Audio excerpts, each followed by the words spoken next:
The year is 1930, and things in the United States aren't doing too good. Prior to this year, in 1929, the stock market crashed, plunging the entire country into an economic depression, famously known as the Great Depression. This documentary is made to focus and showcase how the Great Depression affected the lives of millions, but since we cannot focus on all, we will focus on one dear family, the Johnsons. The Johnsons live in the panhandle of Oklahoma, specifically relying on farming to meet their economic needs. However, times have been tough for the entire family. My goodness, sweet Mary, this is the best water pie I've ever had. Man, thank you for cooking this Easter celebration. Yes, James, of course. This is truly delightful, Mary. Thank you and praise sweet Jesus. Yes.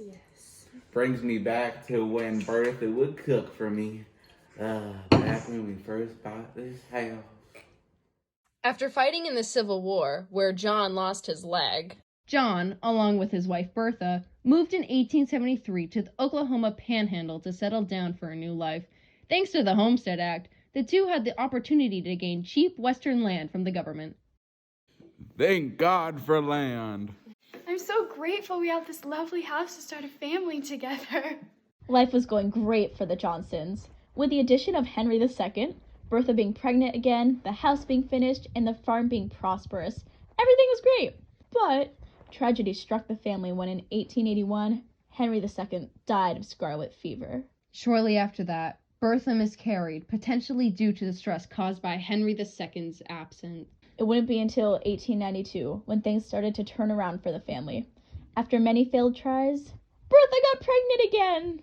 In late 1882, James would be born. Fast forward a couple years into the year 1890, when the census of that year declared the West was closed. It left the Johnsons to believe they were opportunists and were gonna get rich.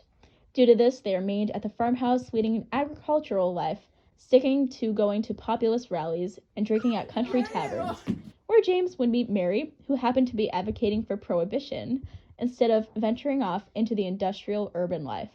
The only time when James left the Midwest was when he served in World War I as a soldier. However, time would eventually force their hand to move. All right, kids, it's time for you to scatter off now. The adults need to have a conversation. Oh, but we wanted to talk to you. Yeah! Kids, listen to your mother. Out now.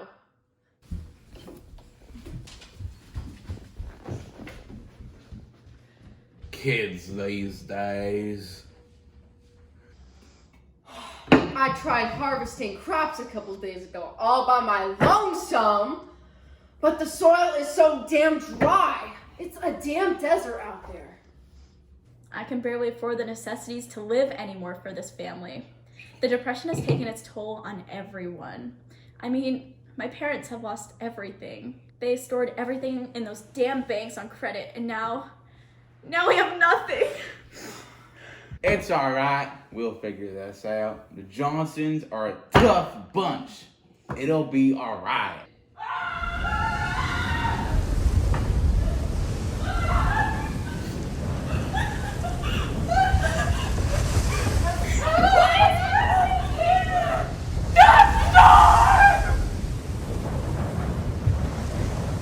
I think we just gotta wait it out. Come on, you gotta get into the room now. Go, let's go. Honey, go. Now, Pilot, Margaret, this way. Get over here, open the door. Open the door. Get in the door, shut the door. Shut the door. Go, get the door. Oh my God. Shut your eyes, kids. There's fast coming in here. Close your eyes. Close your eyes. Close your eyes. Oh my God. It's okay. Just calm down, everyone. Calm down. Dust storms, such as these, were common occurrences in the Midwest and contributed to what we know as the Dust Bowl. There isn't a singular cause for these prominent dust storms, but some causes include poor agricultural practices, high temperatures, extended droughts, and wind erosion. It's over now. Is everyone all right? James. Yeah? I have dust in my Just shut your eyes. Stop! I can't do this anymore! Honey, I can't do this anymore! honey. I hate it here! We need to leave! I didn't know you married such an emotional woman. Pops, she's right. The crops are failing, the dust is awful, and we're not making ends meet. What are you trying to say?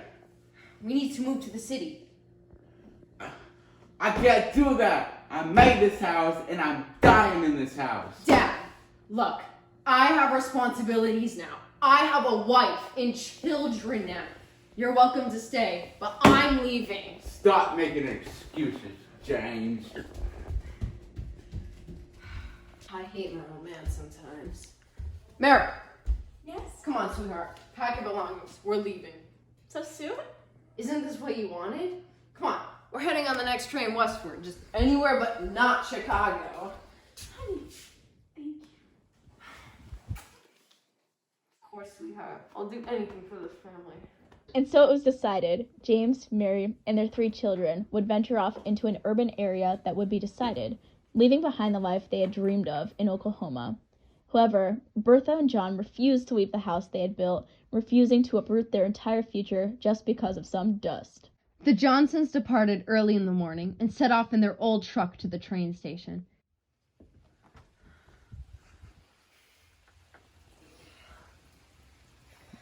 They set off with only a little bit in cash, the mail addressed to them for that day, and their belongings in 3 large trunks in total. Once they arrived at the train station, there was only a couple of destinations to choose from, mainly due to all the railroads closing from the Dust Bowl. However, they opted to go westward, selecting San Francisco as their new home.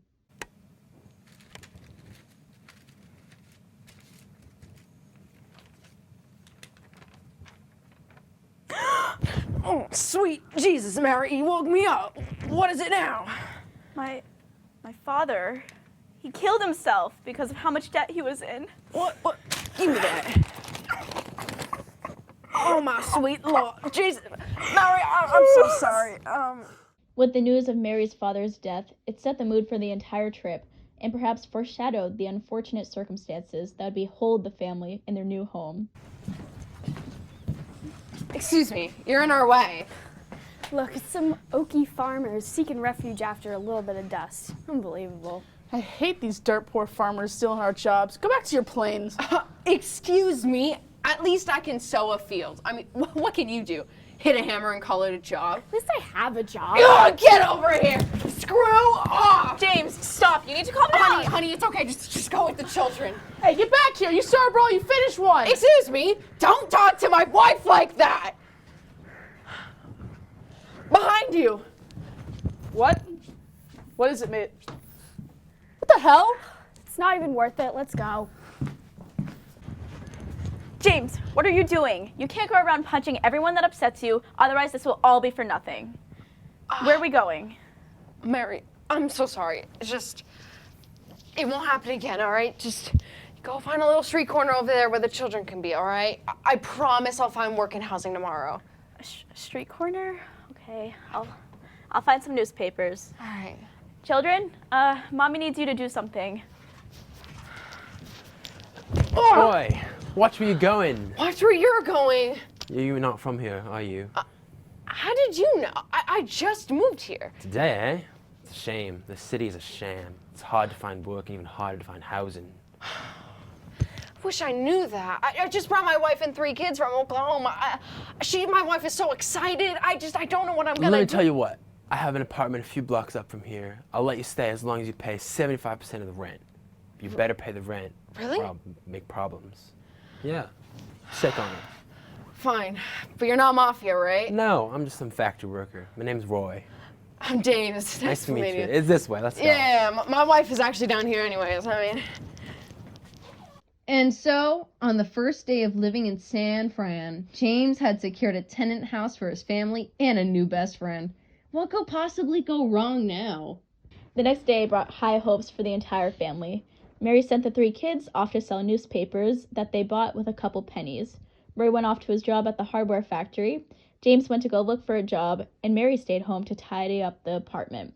However, as night fell, James hadn't found a job at all, and the kids had only sold a few newspapers. Mary knew it would be a while until things started to turn around, and she wasn't going to be doing nothing. A couple weeks later passed, and James still had no job, but Mary began to come home nightly with a reasonable amount of income.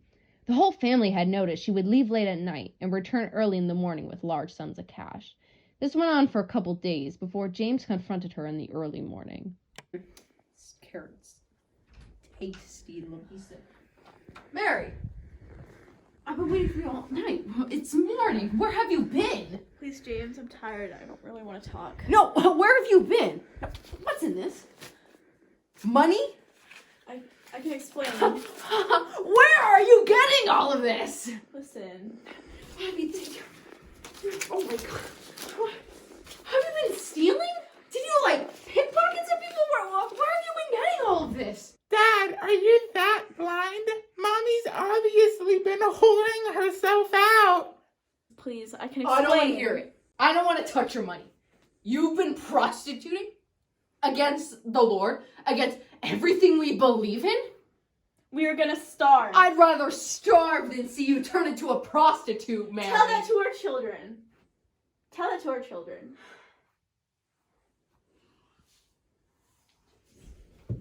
James, this is the only source of income we have right now. You don't have I a job. don't want to see you. I don't want other men touching you, Mary. I know, but it's the only source of income that we have right now. We need to stay alive. Just tell me you'll stop once I get a job. I promise it'll be soon, alright? I promise. It wouldn't be until a few weeks later that James got a job at a construction site.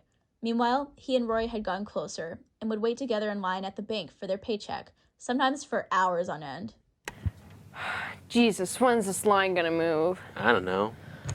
What the hell's the holdup? We demand Hoover be removed from office. Debt to Hoover and all of his Hoovervilles. We demand government interference. The government needs to do something about this instead of sitting around and letting us suffer. Debt to Hoover and his Hoovervilles. They ain't wrong, you know. Whatever, let's just get our paychecks and go. It was a protest at the steps of the bank advocating for Herbert Hoover, the current president's removal from office. Hoover was a conservative and had hoped for the economy to just return back to normal with little government interference, also known as laissez-faire economics. However, it had just made things worse. Months went on like this, and eventually winter set in. However, Mary was getting less and less money, Roy got laid off, and James's work was becoming more and more sporadic. Inflation was getting worse, and food was hard to come by. The family, along with Roy, often starved, and rent was becoming increasingly more difficult to pay. However, tragedy struck the Johnsons once again when Helen became sick with measles and eventually succumbed to the disease in January 1931. The whole family was in grief, but Mary never recovered from the loss. It was also around this time, in March 1931, when the family, including Roy, was kicked out of their shabby apartment due to them missing a couple payments in rent, forcing the family to move into a Hooverville on the outskirts of town. Hoovervilles, nicknamed after President Hoover, were the common term for homeless encampments due to the housing crisis that rocked the nation.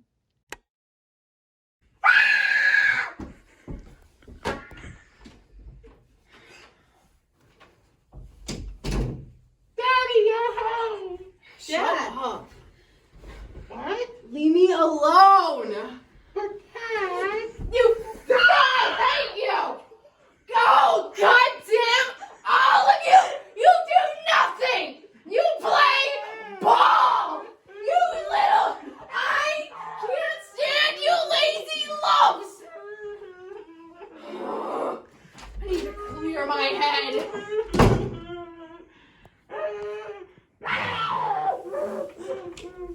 It's an understatement to say that James was having a rough day.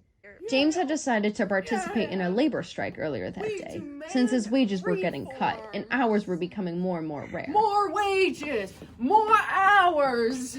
However, his supervisor had found out he was an Okie, Cool.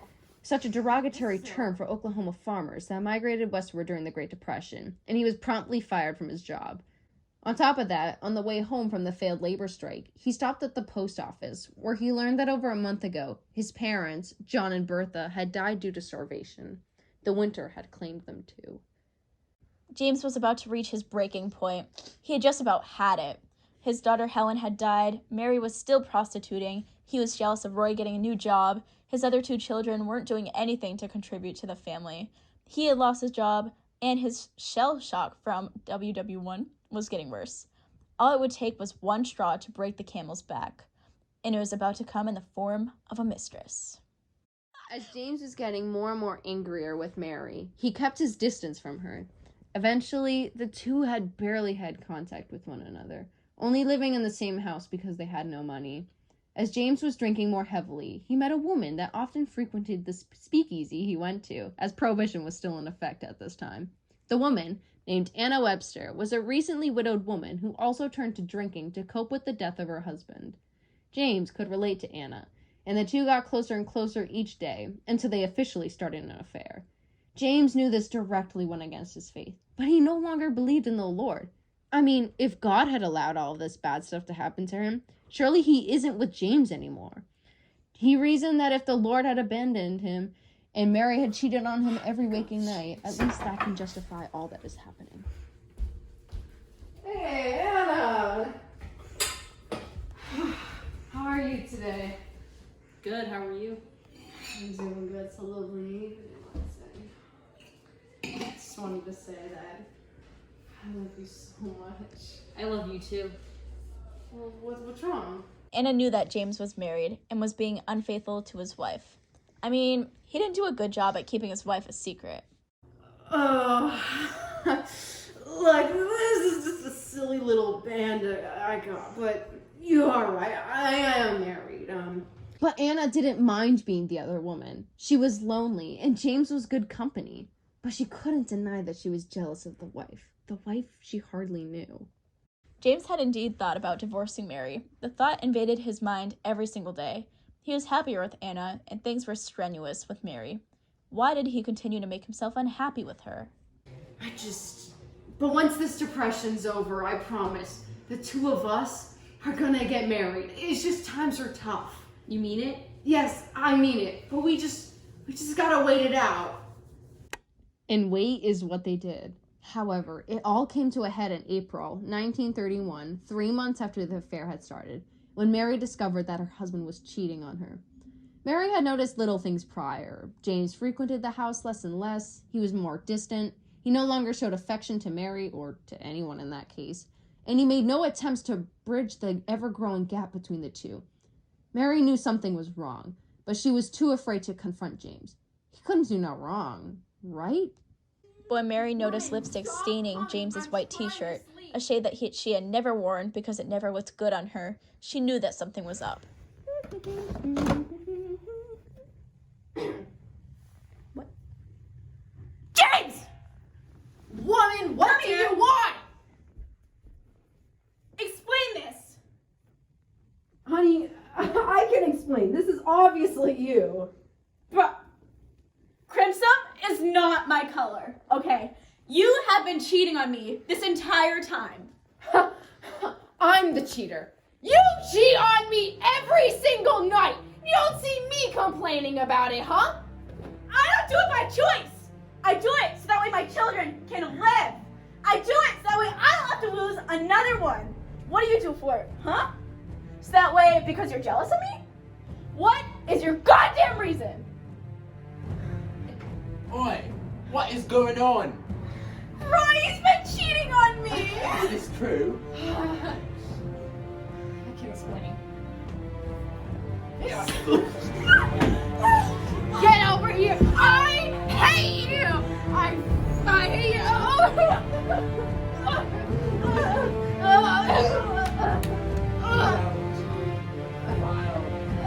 Disgusting.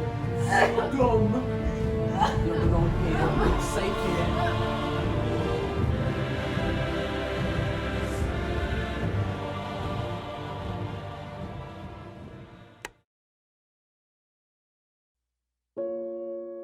The Great Depression affected a lot of people both physically and mentally. It brought people to their breaking point. It destroyed people financially, causing rifts between relationships. It amplified the feeling in people that there was no hope for them and that they might as well give up. It made people go hungry, be forced to sleep on the streets while being exposed to the elements, and made people lose everything they had worked towards their entire lives. It made people so demoralized that they lost their will to survive to see another day. It made people desperate for money that they would do anything, resorting to prostitution and crime. It is hard to estimate a number from those who died as a direct result from the Great Depression.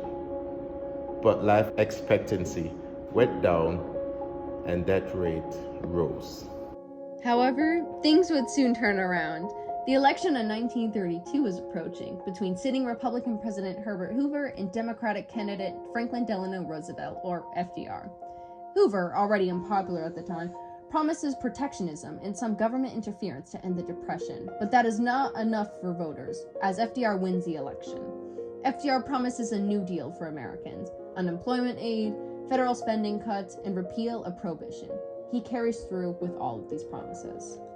FDR's New Deal attempted to end the Depression by incorporating the government's power to provide relief to the poor, stimulate recovery, and reform the American economy. He made numerous programs such as the Social Security Act, which provided insurance for the elderly and disabled, the FERA, which gave grants to local governments, the SEC, which regulated the stock market, the CCC, which gave employment opportunities to tackle nation issues, the FHA, which insured bank loans for lower-income Americans, and the PWA, which allotted money to state and local governments for infrastructure, just to name a few. With this New Deal turning the lives of many Americans around, economic opportunity was a huge factor in mass migration to urban areas. For example, since the Dust Bowl wreaked havoc in the Plains region, and due to instability still being present in the region, people fled the Plains region, settling in such cities.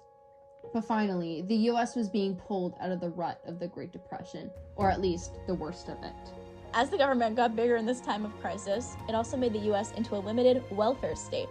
For example, there is now stronger financial regulation, and as mentioned earlier, social programs were enacted to benefit the population. But now, you may be thinking, did these changes actually benefit the American people? And more specifically, how did it affect the Johnsons? The year is now 1934, and Mary and James Johnson are now officially divorced. Since then, Mary and Roy have gotten married, taken full custody of Margaret and William. Thanks to the CCC, or Civilian Conservation Corps, Roy was able to get a job fixing roads, and Mary was able to stop prostituting. The four were also able to get better housing thanks to the FHA, or Federal Housing Act. On the other side, James and Anna weren't together anymore due to numerous reasons, one being that James cheated on her. But James was able to file for disability due to being injured in combat during World War I, gaining some periods of money whilst he searched for work. It's up to many to decide if the Johnsons got their happy ending or not, but one thing can be said for certain. Not everyone out of the millions of Americans got theirs. Even with the New Deal improving economic recovery, the Great Depression wouldn't officially end until the middle of World War II, when the United States was gaining money in exchange for giving the Allied powers supplies/ammunition. But the market left on the United States would be felt for decades to come.